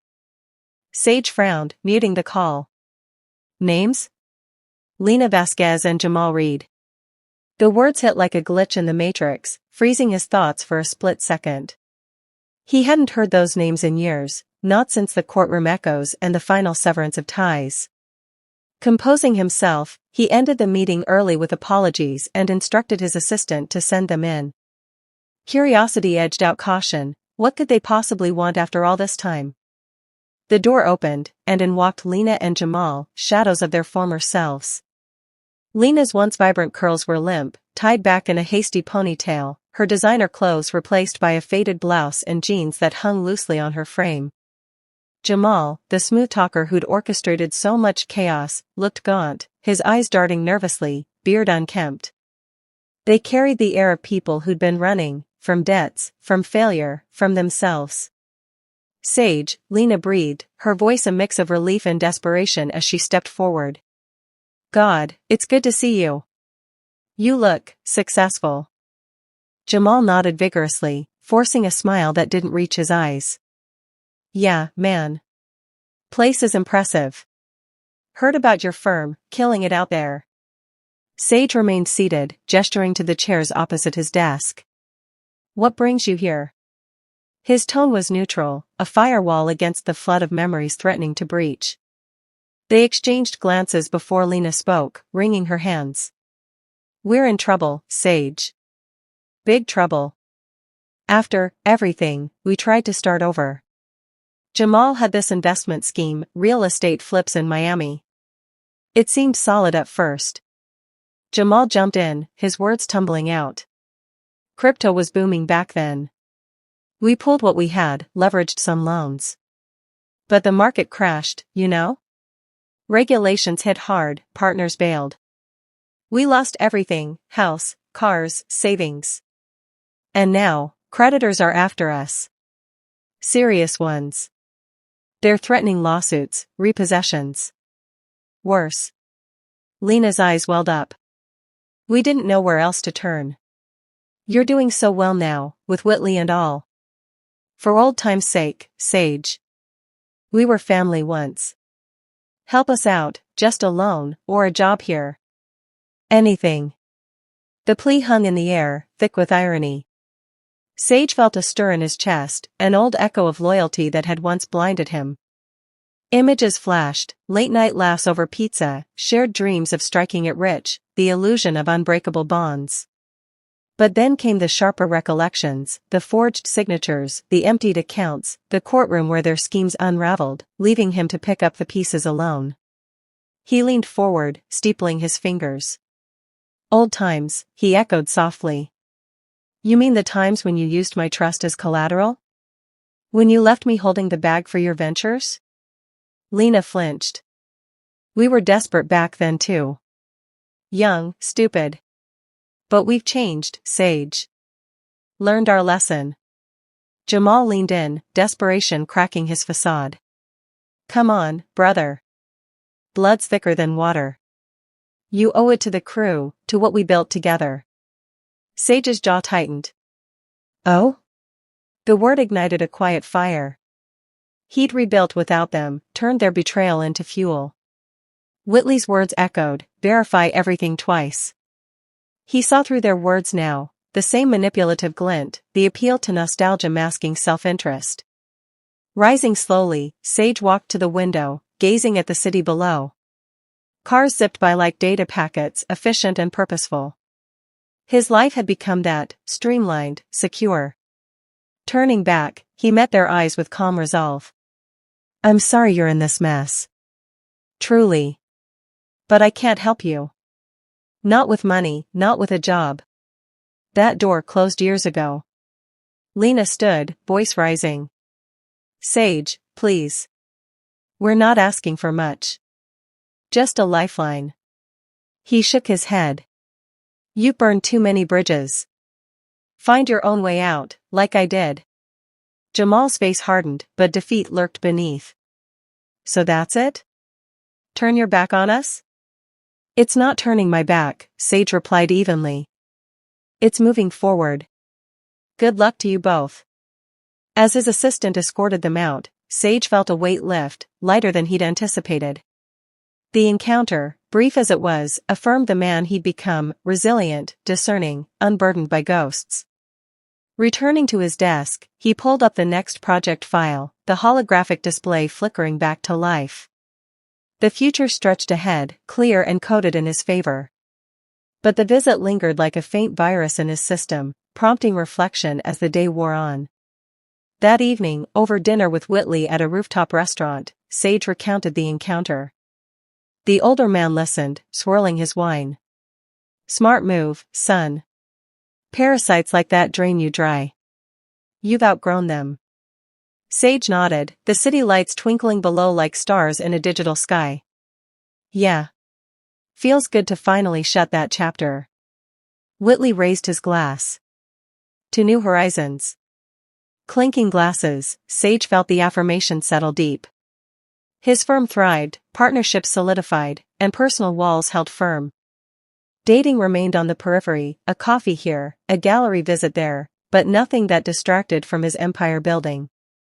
One woman, a cybersecurity consultant named Aria, had caught his interest recently. Their conversation sparked with shared passion for algorithms and ethics, but he proceeded slowly, verifying intentions at every step. Months blurred into a rhythm of triumphs, securing a contract with a Fortune 500 company, speaking at a tech conference in Silicon Valley, even mentoring interns who reminded him of his younger self. Whitley's guidance evolved into collaboration, co-authoring white papers on emerging threats. Sage's net worth climbed, but more importantly, his sense of self did too. Yet, echoes from yesterday weren't entirely silenced. A late-night email from an anonymous sender hinted at Lena and Jamal's deepening woes, arrest warrants for fraud, whispers of underground dealings. Sage deleted it without reply, a final purge. He focused instead on innovation, developing AI-driven anomaly detection that could predict breaches before they occurred. His team celebrated milestones with team-building retreats, fostering the loyalty he'd once craved. In quieter moments, Sage pondered the paths not taken. What if he'd forgiven them? Slipped back into old patterns? The thought chilled him. No, this was growth, raw, earned, unbreakable. As 2027 drew to a close, Vanguard hosted a gala fundraiser, drawing influencers and executives. Arya attended as his guest, their easy banter hinting at potential. Whitley, ever the matchmaker, winked approval. Standing on the balcony that night, champagne in hand, Sage surveyed the crowd. The past was a distant echo, drowned out by the hum of progress. He'd refused the aid, shut the door, and in doing so, opened 1,000 others. The pain had forged him, but it no longer defined him. Tomorrow beckoned, secure and sovereign. The gala's afterglow lingered as Sage descended from the balcony, the clink of glasses and murmur of conversations fading behind him. Arya's laughter echoed in his mind, a light counterpoint to the weightier thoughts that had surfaced earlier. Whitley's approving nod had been subtle, but it carried the warmth of paternal pride, a rarity in Sage's life. As he slipped into his sleek electric sedan, the city's neon veins pulsed around him, guiding him home to a high-rise apartment that overlooked the lake, symbol of his ascent, yet a solitary perch from which to contemplate the horizon. The following weeks blurred into a cadence of high-stakes engagements. Vanguard's reputation had skyrocketed post-gala, drawing inquiries from international conglomerates wary of escalating cyber-espionage. Sage's days were a whirlwind of code audits and strategy sessions, his nights punctuated by Arya's texts, witty banter about the latest tech scandals or invitations to art exhibits that blended creativity with innovation. Their connection deepened gradually, built on shared vulnerabilities rather than illusions. Yet, beneath the surface calm, Sage sensed undercurrents, remnants of old wounds that occasionally tugged at his focus. It started with a cryptic alert from Whitley's office. "Need your eyes on something," the message read, terse as ever. Sage arrived at the conglomerate's headquarters the next morning, a towering glass monolith that dwarfed his own firm. Whitley's executive suite was a study in controlled opulence, mahogany panels, abstract sculptures, and a wall of screens displaying real-time market feeds. The older man greeted him with a firm handshake, his usual gravitas laced with urgency. "Glad you could make it, Sage. We've got a leak. Not catastrophic, but persistent. Someone's probing our financial databases, subtle, like a ghost in the machine." Sage nodded, settling into the leather chair opposite. "Sounds like an insider threat or a sophisticated phishing residue. Walk me through the symptoms." As Whitley detailed the anomalies, unexplained data queries, minor discrepancies in transaction logs, Sage's mind raced back to the skills sharpened in the crucible of Elias's betrayal. Those dark days had taught him to spot patterns others missed, to layer defenses like an onion, peeling back threats one by one. He pulled up the logs on his tablet, fingers dancing across the interface. "Here," he said after minutes of analysis. "It's a backdoor from a third-party vendor update. Sloppy, but effective if unchecked. I can patch it remotely, then run a full sweep." Whitley watched, impressed. "Do it. And teach my team while you're at it." By midday, the threat was neutralized, a minor corporate skirmish, but one that echoed the larger battles Sage had fought. As his code executed flawlessly, sealing the vulnerabilities, a sense of vindication washed over him. These were the tools forged from pain, now wielded for protection rather than survival. Whitley poured them coffee, the aroma grounding the moment. "You handled that like a pro. Reminds me of my early days, scraping by on wits alone." The compliment opened a door Sage hadn't anticipated. As they debriefed, the conversation shifted from bites to burdens. Speaking of wits, Sage ventured, staring into his mug, I had visitors a few months back. Lena and Jamal showed up begging for help after their schemes imploded. Whitley's eyebrows arched. The ones from your trial? Bold move. Sage recounted the encounter, the pleas laced with nostalgia, the stir of old loyalties quickly quashed. It dredged up everything, the trust one misplaced, the isolation after. I thought I'd buried it, but it lingers. Makes me question alliances, even now. The confession hung between them, raw and unfiltered. Whitley leaned back, his gaze steady. Trust is a muscle, Sage. It atrophies without use, but overexert it and it tears. You've rebuilt yours the hard way. That encounter? It was a test, and you passed. Don't let ghosts dictate your future.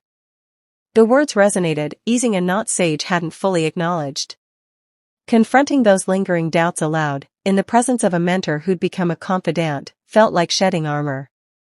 Whitley's empathy, devoid of judgment, bridged the gap between professional alliance and personal bond. They spent the afternoon strategizing not just on security, but on life, balancing ambition with connection, risk with reward. But the trials weren't over. That evening, as Sage reviewed the day's logs from his home office, an anomaly pinged on Vanguard's own systems. A series of probing attacks, originating from an IP traced to Eastern Europe. Familiar signatures, Elias's network, or what remained of it. A loose end, perhaps a disgruntled associate seeking revenge for the Empire's collapse. Elias himself was behind bars, but his web had been vast, tendrils extending to hackers for hire who'd evaded the net. Adrenaline surged as Sage dove in. The attacks were targeted, attempts to breach client data, including Whitley's. Not on my watch, he muttered, initiating countermeasures. He deployed honeypots, decoy servers laced with trackers, while cross-referencing the intruder's patterns against old case files. Hours blurred as code flew from his fingertips, a digital duel across continents. By dawn, he'd traced the source to a mid-level operative named Victor, a ghost from Elias's roster. With encrypted channels, Sage fed false data, luring Victor into a trap that exposed his location to international authorities. The thwarting was swift, a coordinated sting that netted Victor and severed the lingering threat. Sage's role in it solidified his indispensability. Whitley's team hailed him as the unsung hero, but more importantly, it cemented his place in the conglomerate's inner circle. No longer just a partner, he was the shield. In the aftermath, Whitley summoned him to a private lunch at a secluded club overlooking the river. The setting was intimate, away from boardrooms and buzzers. Over grilled salmon and crisp whites, Whitley broached the evolution. You've proven yourself beyond measure, Sage. That mess with the probe? Could have cost us millions. I want to formalize this, offer you equity in the security division. 10% to start, with options for more.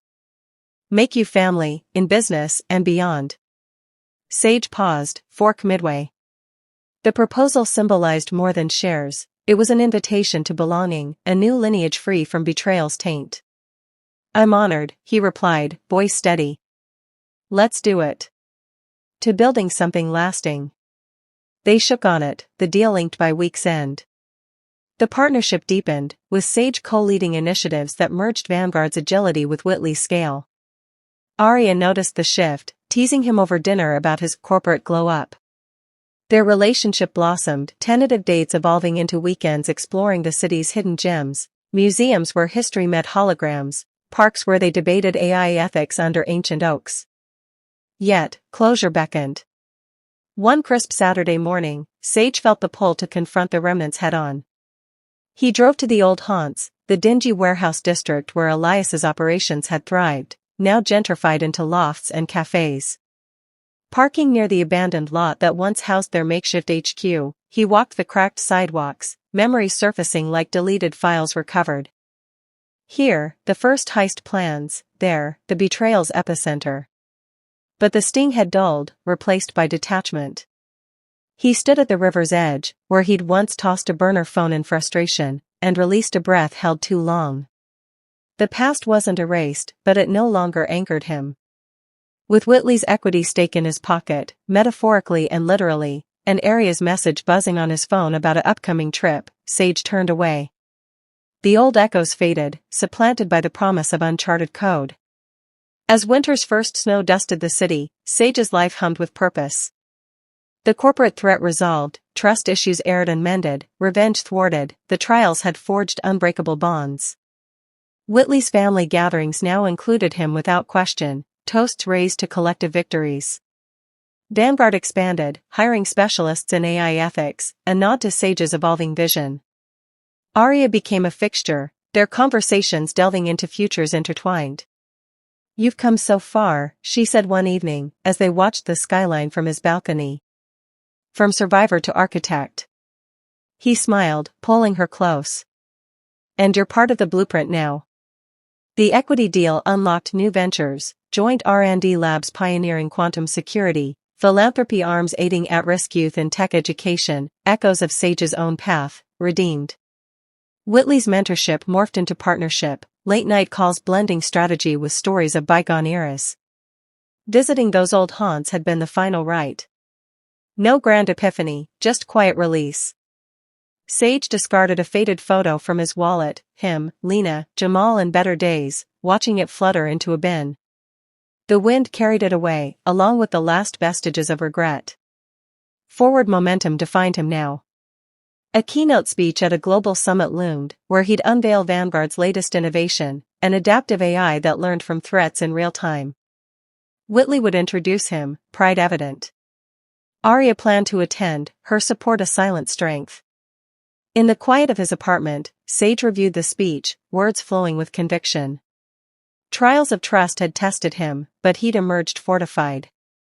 The city slept below, but his world was wide awake, brimming with possibility. The keynote speech at the Global Summit had been a triumph, Sage's words on adaptive AI resonating through the auditorium like a well-executed algorithm, precise, innovative, and forward-looking. Applause thundered as he stepped off the stage, Whitley's introduction still echoing in his ears. That night, back in his apartment, the city's sleepless pulse mirrored his own restless energy. But as the years unfolded, that brimming possibility crystallized into reality, propelling him into uncharted territories. By 2029, for years after the ambush that had nearly unraveled everything, Sage's world had expanded beyond the confines of Chicago's skyline. Vanguard Security Solutions had gone global, with offices in London, Tokyo, and Dubai, employing hundreds of specialists in everything from blockchain forensics to AI ethics.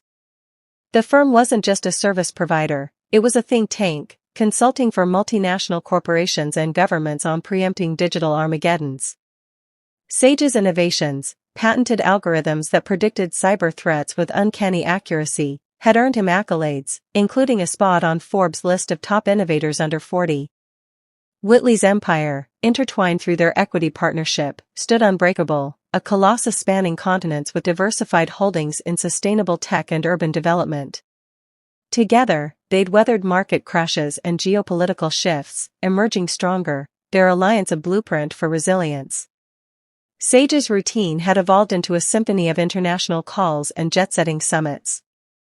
Mornings in his London penthouse might involve briefing EU regulators on data privacy, afternoons in Tokyo negotiating with tech giants over quantum safeguards. Aria, now his steadfast partner, traveled with him when schedules aligned, her own career in ethical AI consulting complementing his. Their relationship had deepened into something solid, built on mutual respect rather than fleeting passion, weekend escapes to secluded villas where they dissected the day's challenges over wine, or quiet evenings coding side projects that blended art and algorithms. Yet, amidst the ascent, echoes of the past resurfaced one crisp evening at the annual Tech Vision Gala in New York. The event was a glittering affair, held in a historic ballroom overlooking Central Park, where industry titans mingled under crystal chandeliers. Sage, dressed in a sharp tuxedo, was there to accept an award for Vanguard's contributions to global cybersecurity. Whitley flanked him, ever the anchor, as they navigated clusters of executives trading business cards and visions of the future. As Sage mingled near the bar, a familiar voice cut through the hum. Sage Harlan. Look at you, all polished and powerful. He turned to find Lena and Jamal, dressed in ill-fitting formal wear that couldn't mask their weariness. Lena's eyes held a desperate gleam, Jamal's posture slouched with defeat. The years hadn't been kind, rumors had filtered through mutual acquaintances of their downward spiral, more failed schemes, mounting debts, even brushes with the law that stopped short of convictions. Sage, Lena said, stepping closer, her voice pitched low but urgent. We need to talk. Privately. The gala's buzz provided a veneer of civility, but Sage felt the eyes of onlookers, colleagues, competitors, subtly shifting. He shook his head subtly. This isn't the place. Jamal pressed on, glancing around. Come on, man. We're drowning here. Creditors are closing in, real sharks this time. One word from you, a referral to Whitley maybe, and we could turn it around. For old times. Lena nodded, tears glistening. We've hit rock bottom. Please, Sage. You're our last hope. The plea drew murmurs from nearby guests, turning the moment public. Sage felt a flicker of old pity, but it was fleeting, overshadowed by the fortress he'd built. He straightened, his voice calm but firm, carrying across the immediate circle. I've heard this before. And my answer hasn't changed. You've had chances, plenty. But you chose paths that burned bridges. I wish you well, but I can't be your lifeline. The words hung, drawing nods from some, awkward shifts from others. Lena's face crumpled, Jamal's hardened into resentment, but they retreated without further scene, vanishing into the crowd. Whitley, who'd observed from afar, approached with a supportive grip on Sage's shoulder. Handled like a leader. No room for leeches in this game. The incident made minor waves in industry gossip columns the next day, headlines like "Cyber Mogul Shuts Down Past Shadows," but it only bolstered Sage's image as unyielding yet principled. For him it was closure, a public affirmation that the past held no sway. In the wake of that encounter, Sage channeled his energies into giving back, full circle from his own trials. At a veteran outreach program sponsored by Vanguard, he met Marcus, a young ex-Marine fresh from deployment, grappling with betrayal in his civilian transition. Marcus had poured savings into a startup with supposed comrades, only to discover embezzlement that left him destitute and distrustful. Over coffee in a quiet cafe, Sage listened as Marcus vented frustrations mirroring his own from years ago, the sting of misplaced loyalty, the isolation of rebuilding. How do you move past it? Marcus asked, eyes searching. Sage leaned forward, drawing from the well of hard-won wisdom. First, acknowledge the pain, don't bury it. Then, verify everything, alliances, opportunities, even your gut. I learned that the hard way with people I thought were family. He shared anonymized anecdotes from his Elias days, the ambush's aftermath, emphasizing resilience. Build your network slowly, with people who prove themselves. And remember, betrayal doesn't define you, it refines you. Their sessions evolved into mentorship. Sage introduced Marcus to Whitley's HR team for an entry-level security role, guided him through coding boot camps, and even co-authored a business plan for Marcus's own venture in veteran-focused tech support. Watching Marcus thrive, securing his first contract, rebuilding confidence, echoed Sage's journey, a ripple of empowerment extending outward. Meanwhile, the bond with Whitley deepened into something profound, a committed friendship that transcended business. What began as mentorship had blossomed into mutual reliance. Whitley confided in Sage about succession plans for his empire, valuing his fresh perspective on emerging threats. They vacationed together, Arya and Whitley's wife joining for Mediterranean cruises where discussions ranged from market forecasts to personal legacies. You're the son I never had, Whitley admitted one sunset evening on deck, clinking glasses. This partnership? It's for life. Sage found peace in these connections, a quiet assurance that replaced the voids of his past. The conspiracy threads, Elias's network dismantled, debts settled through legal channels, had long been tied off. Relationships mended or severed cleanly, Arya's presence a steady flame, Marcus a testament to growth. No loose ends lingered, the narrative was complete, woven into triumph. The epilogue unfolded on a symbolic drive, one last echo of their beginnings. Whitley, citing nostalgia, requested Sage chauffeur him in the vintage Mustang they'd restored together, a project born from late-night garage sessions blending mechanics and metaphors. As they cruised Chicago's lakeside roads, the cityscape blurring into twilight, reflections flowed freely. From that ambush in 25 to here, Whitley mused, wind tousling his silver hair. You've come full circle, kid. Sage smiled, gripping the wheel. We both have. Betrayal was the catalyst, pushed me to rebuild stronger. No regrets. They parked at a overlook, the lake's waves lapping below like rhythmic code. Whitley turned serious. Empowerment isn't just rising, it's lifting others. You've done that, and more. As stars emerged, Sage felt the journey's arc complete, from shadowed betrayal to illuminated triumph.